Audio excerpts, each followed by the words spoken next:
할렐루야, 오늘도 좋은 날입니다. 느헤미야 11장에서 12장까지 말씀 묵상입니다. 오늘은 열정을 다해 헌신하라 라는 제목으로 말씀을 나누도록 하겠습니다. 느헤미야 11장은 느헤미야와 함께 헌신했던 무명의 자원봉사자들에 대한 기록입니다. 느헤미야를 통해 예루살렘 성벽이 재건되었지만 아직 성안은 폐허로 남아 있었습니다. 아직도 주변 지역으로부터 적의 위험이 호시탐탐 도사리고 있었습니다.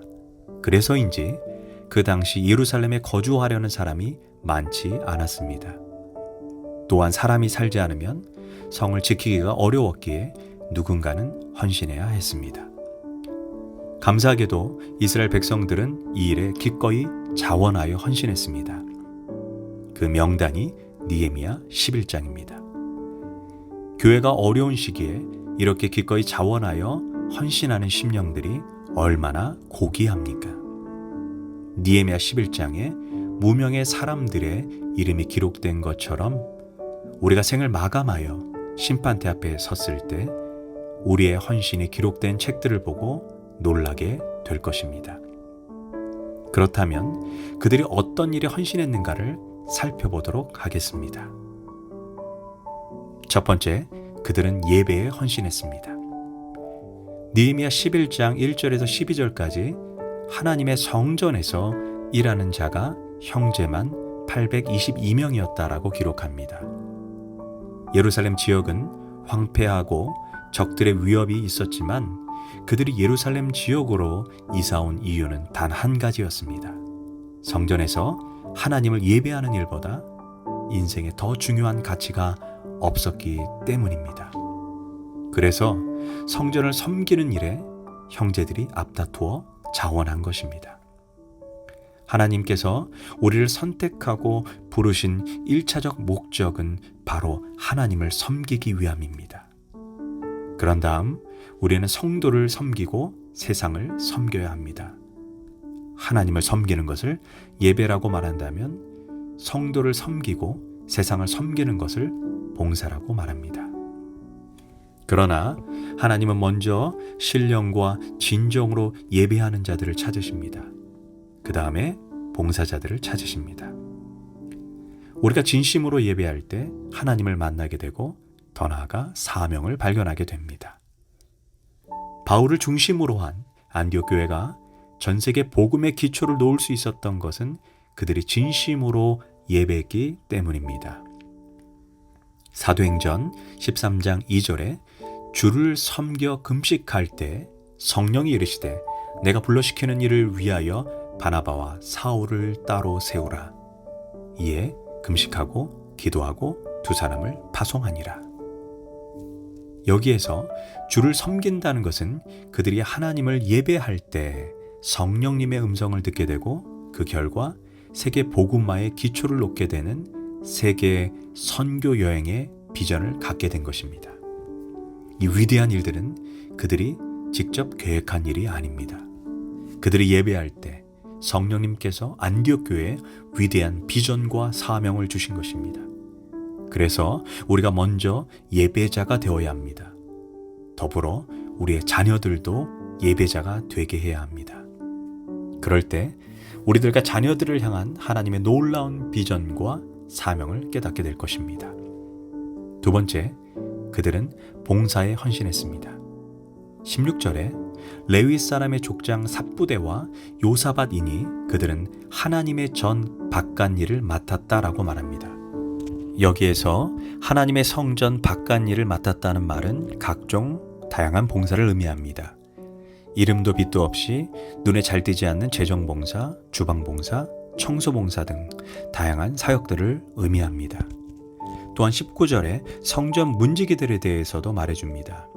문지기로만 172명입니다.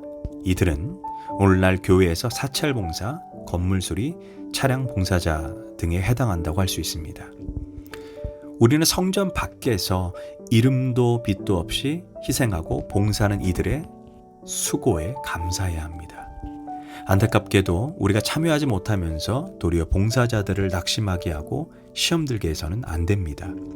또 한편 봉사자들도 교회와 성도의 격려가 부족하다 해도 하나님이 기억하신다는 것을 잊지 마시길 바랍니다. 여러분들이야말로 사람들에게 무명한 자일지 몰라도 하나님 나라의 유명한 자들이고 영웅들입니다. 세 번째, 이들은 중보기도에 헌신했습니다. 17절에 낯선 인물인 마따냐라는 사람의 이름이 나옵니다. 그는 기도하는 일에 헌신했다라고 말합니다. 아마 오늘날의 중보기도로 헌신했던 분들을 의미합니다. 우리가 예배가 주께 아름답게 드려지기 위해서, 또 설교자에게 성령의 기름 부으심과 말씀의 영이 임하도록, 교회에 사단의 역사가 일어나지 못하도록, 성도들의 삶에 시험 들지 않도록 중보의 용사들이 일어나야 합니다. 우리의 싸움은 눈에 보이는 세계와의 싸움이 아니라 눈에 보이지 않는 통치자들과 권세자들과 이 어둠 세상 주관자들과 하늘에 있는 악한 영들과의 싸움입니다. 우리는 절대로 출애굽기 17장에서 모세의 중보기도 사역을 잊지 말아야 합니다.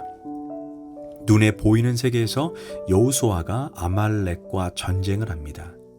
그러나 이 싸움의 승패는 누구에게 달려 있습니까? 모세가 손을 들어 중보기도하면 여호수아가 이기고, 모세가 힘이 들어 손을 내리면 아말렉이 이깁니다. 이처럼 눈에 보이는 세계의 승패는 바로 중보기도자들의 손에 달려 있습니다. 우리는 이 사역의 중요성을 절대로 간과하지 말아야 합니다. 넷째로 경배와 찬양에 헌신했습니다. 22절에 우시라는 낯선 이름이 소개되는데 그는 성전에서 찬양과 경배를 올리는 자였습니다. 우시는 다윗의 찬양을 담당했던 아삽의 자손입니다.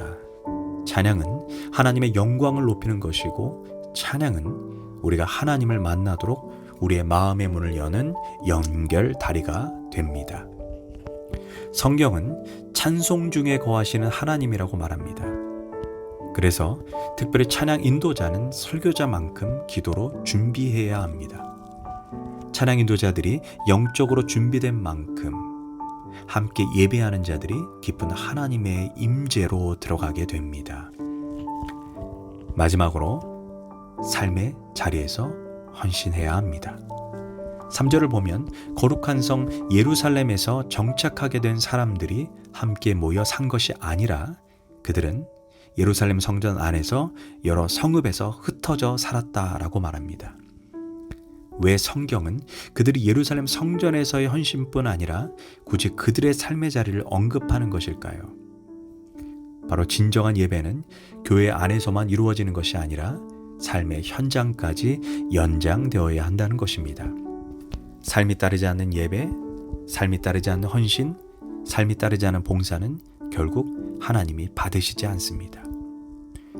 우리가 아무리 입으로 하나님을 사랑한다고 1000번을 말해도 삶의 자리에서 그리스도의 향기, 그리스도의 대사, 빛과 소금의 역할을 감당하지 못한다면 어떻게 그 믿음을 참 믿음이라고 말할 수 있겠습니까? 우린 믿음으로 구원을 받지만 그 믿음이 진짜인지 가짜인지는 삶의 자리에서 하나님 백성다운 삶으로 반드시 입증되어야 합니다. 기도하겠습니다. 주님, 찬송가의 가사처럼 어둠 밤 시대리니 내 직분 지켜라 라는 이 찬송의 가사를 잊지 않게 하소서. 활처럼 빠른 인생 주만 의지하게 하소서. 예수님의 이름으로 기도합니다. 아멘.